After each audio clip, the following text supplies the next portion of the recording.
الصلاة العامة۔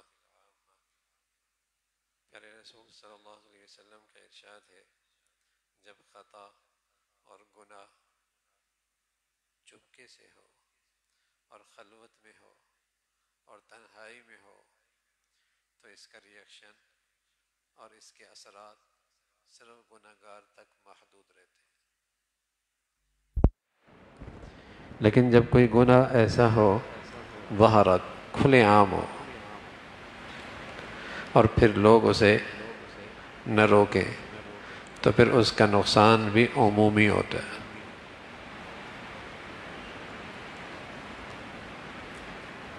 بس اوقات بیٹا نماز نہیں پڑھتا تو اور باپ تہجد گزار ہے، ماں گھنٹوں جائے نماز پہ تسبیحات پڑھتی ہے، بیٹے کے نماز نہ پڑھنے پر نہ ان کے کان میں جوں رینگتی ہے، شانی پہ بلا آتا ہے، نہ کان میں جوں رونگتی ہے، تو یہ خیال رکھیں کہ اس کی نحوست، اس کا وبال پورے گھر پہ آئے گا، اس کا وبال پورے گھر پہ آئے گا۔ یہ تہجد گزار ہے اور یہ بزرگ ہے، لیکن یہ کھلے عام پردہ نہیں کر رہی، اللہ کا حکم توڑ رہی ہے۔ بس اوقات ایک گھر سے اماں اور بیٹی نکلتے ہیں تو لگتا نہیں دونوں ایک گھر سے نکلے، دونوں کی زندگیوں میں اتنا فرق ہے۔ جب باپ اور بیٹا دونوں ایک گھر سے نکلتے ہیں لگتا ہی نہیں ہے یہ ایک گھر کی زندگی ہے، دونوں کی زندگی میں اتنا فاصلہ ہے۔ اور یہ فاصلہ کیوں بڑھا؟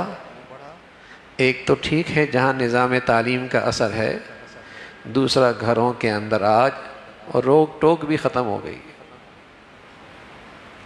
یہ فکر بھی ختم ہو گئی کہ یہ بھی میری کوئی ذمہ داری ہے، یہ بھی کوئی فریضہ ہے، یہ بھی اس اولاد کا مجھ پہ کوئی حق ہے، یہ احساس بھی ختم ہو گیا۔ قُوا أَنفُسَكُمْ وَأَهْلِيكُمْ نَارًا، اپنی اولاد کو گناہوں کی آگ سے بچانا ماں باپ کا فریضہ ہے، ماں باپ کی ذمہ داری ہے۔ صرف اس حد تک کہہ دینا بھائی اس کی اپنی زندگی ہے، کیا کر سکتے، نجات نہیں ہوگی، کیا کریں، بڑے ہو گئے ہیں، اب کیا کہہ سکتے ہیں، یہ کافی نہیں ہوگا۔ رسول اللہ صلی اللہ علیہ وسلم نے خبردار فرمایا، آگاہ فرمایا کہ ٹھیک ہے نظروں سے اوجھل ہے، پتہ نہیں لگا، خلوت میں کر لیا، چھپ کے کیا، اس کا ریئیکشن تو اسی پر ہوگا جس نے کیا ہے، لیکن جب آپ کے سامنے ہو رہا ہے، آپ کی آنکھوں کے سامنے ہے، آپ کے دفتر میں ہو رہا ہے، آپ اپنے دفتر میں کوئی شراب پیے تو برداشت کرتے ہیں؟ کیوں؟ لوگ کیا کہیں گے؟ اور آپ کے دفتر میں بے نمازی بھرے پڑے ہیں،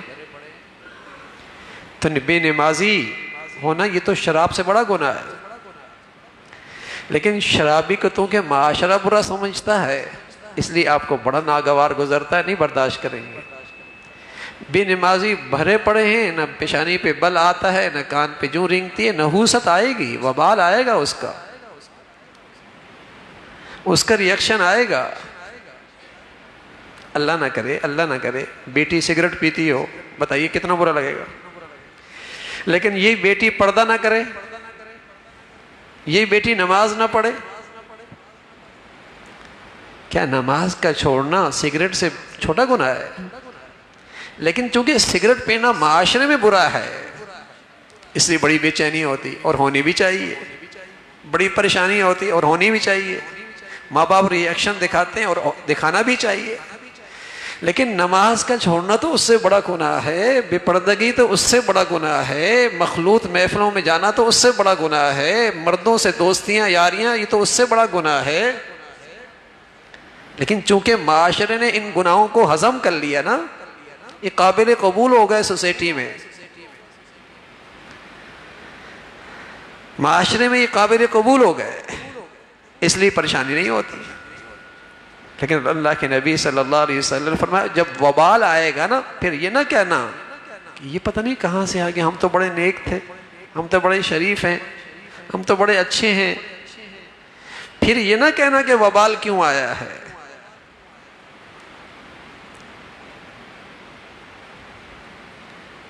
بیٹی کہاں پڑھ رہی ہے، بیٹا کس ماحول میں زندگی گزار رہا ہے، اس کا وبال آئے گا.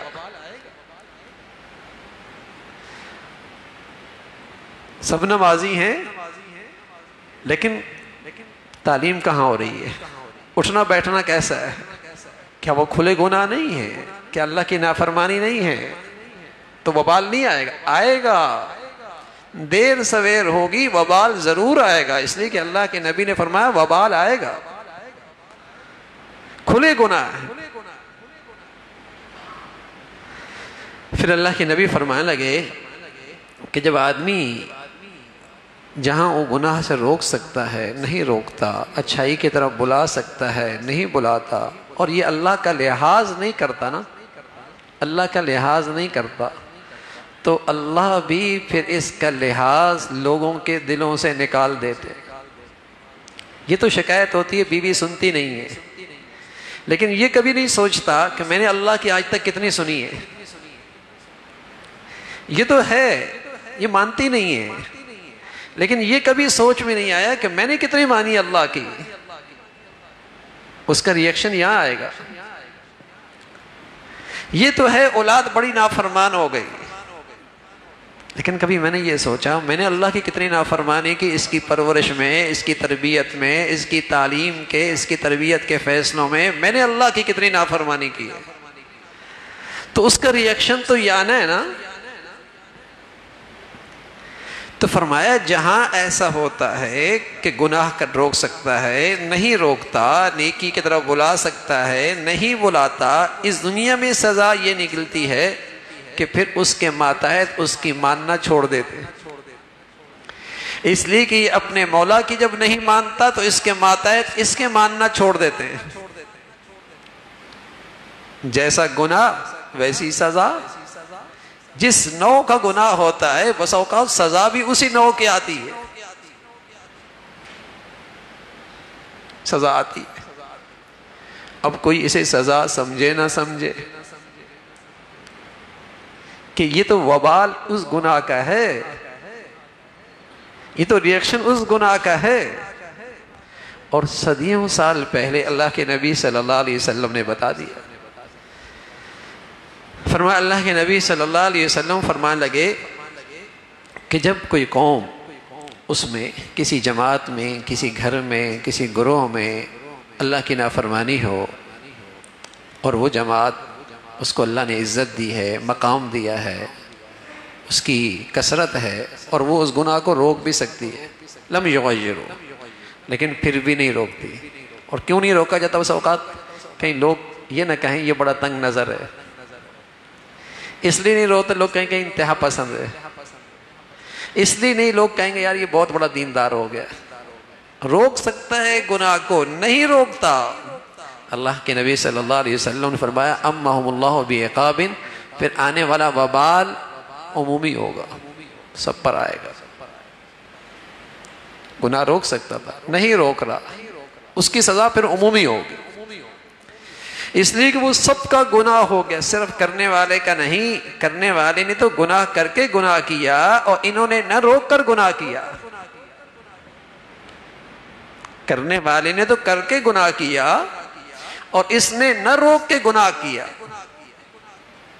ایک تو وہ ہے نا سڑک پہ گناہ ہو رہا ہے تو میرے اوپر اس گناہ پہ روکنا فرض نہیں ہے، لیکن جہاں میرے ماتحت ہیں، جہاں میری سنی جاتی ہے، جہاں جن کی ذمہ داریاں میرے سپرد ہیں، جو میرے دائرہ اختیار میں ہیں، وہاں تو یہ فریضہ ہے، وہاں تو یہ فریضہ ہے. وبال آئے گا. تو یہ غلط فہمی ہے کہ چونکہ میں اپنی ذات میں نیک ہوں اور اپنی ذات میں اعمال کا اہتمام کرتا ہوں نا، میری دینداری کا یہ بھی تقاضا ہے کہ میرے ماتحت، میرے دائیں بائیں جہاں گناہ ہو رہے ہیں ان کو میں اپنی حیثیت کے لحاظ سے روکوں. یہ بھی میری ذمہ داری ہے. لیکن جب گناہ نہیں روکے جاتے، گناہ پھیلنے لگتے ہیں. پھر ایک وقت آتا ہے گناہوں کا احساس بھی ختم ہو جاتا ہے, پھر وہ گناہ ہی نہیں لگتے, اس لیے کہ روک ٹوک ہی ختم ہو گئی.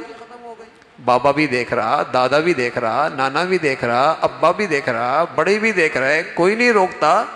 ایک وقت آتا ہے کچھ عرصے کے بعد آنے والی نئی نسل کے دل سے اس گناہ کی برائی ہی نکل جاتی ہے. ورنہ دیکھو نا بھائی, ایک زمانہ تھا منافق کو بھی نماز چھوڑنے کی ہمت نہیں ہوتی تھی جو 100% اپنے اندر کفر رکھتا تھا, اس لیے کہ وہاں گناہ کرنا آسان نہیں تھا. منافق کی بھی ہمت نہیں تھی جو اپنا کفر چھپا رہا تھا, وہ بھی گرتے پڑتے آ کے نماز سستی کاہلی میں پڑھ لیا کرتا تھا. اگر میں نے نماز نہ پڑھی تو لوگ انگلی اٹھائیں گے یہ کافر ہے. ایسا ماحول بھی مسلمانوں میں گزرا ہے. لیکن اب بتائیے, جب برائی کی روک ٹوک ہی ختم ہو گئی, اب ڈنکی کی چوٹ اللہ کی نافرمانی ہے, بلکہ گناہوں پہ فخر ہونے لگا, بلکہ گناہ اسٹیٹس بن گئے. گناہ پہ شرمندگی نہیں, گناہوں میں عزت سمجھی جا رہی. یہ کیوں ہوا؟ منکرات کا پہ روک ٹوک ختم ہو گئی. ہر آدمی نے اپنی دائرہ کار میں ذمہ داری چھوڑ دی کہ یہ بھی میری دینداری کا تقاضا ہے. رسول اللہ صلی اللہ علیہ وسلم فرمانے لگے, من رأى منكم منكرا فليغير بيده فإن لم يستطع فبلسانه فإن لم يستطع فبقلبه وذلك أضعف الإيمان. گناہ دیکھو, ہاتھ سے روکو. جہاں تمہارے ہاتھ اختیار قوت طاقت چلتی ہے ہاتھ سے روک لو, اور اگر ہاتھ سے نہیں روک سکتے زبان سے. اور اتنی بھی مہولت نہیں ہے, ایسا موقع بھی نہیں ہے.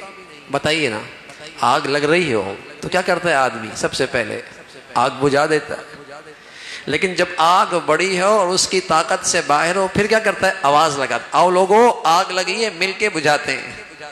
لیکن جب زبان سے بھی کام نہیں بنتا پھر کیا کرتا ہے؟ اپنے آپ کو وہاں سے ہٹا کر دور چلا جاتا ہے اور وہاں بیٹھ کے سوچتا ہے یہ آگ کیسے بجھے. ایسا ہی ہے نا, آگ کیسے بجھے؟ تو ایسی گناہ کی آگ لگی ہے, ہاتھ سے روک لے, ہاتھ سے بجھا لے, نہیں تو زبان سے روک لے, نہیں تو تیسری صورت کیا ہے, کم از کم اس کے لیے بے چین تو ہو جائے, اس کے لیے بے چینی تو ہو کہ میں اس آگ کو, گناہ کے آگ کو کیسے بجھاؤں. فرمایا اگر ایسا بھی ہے تب بھی ایمان موجود ہے. لیکن اگر یہ بھی نہیں ہے, نہ پہلی صورت ہے نہ دوسری صورت ہے, اور نہ بے چینی ہے نہ پریشانی ہے نہ دکھ ہے نہ غم ہے کہ گناہ ہو رہے ہیں, کچھ بھی نہیں ہے, تو فرمایا پھر تو ایمان بھی کوئی نہیں. اللہ کے نبی صلی اللہ علیہ وسلم فرمانے جب آدمی مومن ہوتا ہے نا, مومن, ایک وقت آئے گا مومن کا دل ایسا پگھلتا ہے جیسے پانی میں برف پگھلتی ہے. پوچھے یا رسول اللہ, مومن کا دل ایسا پگھلتا ہے جیسے پانی میں برف پگھلتی ہے, یہ کب ہوتا ہے؟ فرمایا ایمان والا جب گناہ دیکھتا ہے لیکن اس کا بس نہیں چلتا, اس کا بس نہیں چلتا, اب اندر ہی اندر اس کا دل پگھل رہا ہوتا ہے. سبحان اللہ, یہ بھی بڑھیا ایمان. گناہ دیکھ رہا ہے, بس نہیں چل رہا, لیکن اندر ہی اندر رو رہا ہے, اندر ہی اندر دکھی ہے. اللہ کی نافرمانی, اللہ کا حکم ٹوٹ رہا, اللہ کے حق میں غیرت کھاتا ہے بھائی. اللہ کی محبت ہے, اللہ کی عظمت ہے, اللہ کی محبت ہے, اس کی نافرمانی برداشت نہیں ہو رہی. فرمایا اس کا دل اندر ایسے پگھل رہا ہے جیسے پانی میں برف پگھلتی ہے. ایک وقت ایسا بھی آئے گا. تو بعض ایمان والوں کی زندگی ایسی ہوتی ہے سبحان اللہ, جہاں برائی سے روک سکتے ہیں برائی سے روکتے ہیں, زبان سے روک سکتے ہیں زبان سے روک سکتے ہیں, بے چینی پریشانی دکھا سکتے ہیں اس کا اظہار کرتے ہیں, ورنہ اندر سے کم پریشانی تو ہوتی ہے. فرمایا یہ بھی ایمان کی علامت ہے, یہ بھی ایمان کی علامت ہے. اللہ رب العزت بھائی ایسی ایمانی زندگی ہم سب کو نصیب فرما دے. اللہم لک الحمد کلو ولک الشکر کلو, اللہم لک الحمد کلو ولک الشکر کلو. اللہم اعنا علی ذکرک و شکرک و حسن عبادتک. اللہم اعنا علی ذکرک و شکرک و حسن عبادتک. نستغفر اللہ و نتوب الیک, نستغفر اللہ و نتوب الیک, سبحان ربك رب العزة عما يصفون وسلام على المرسلين والحمد لله.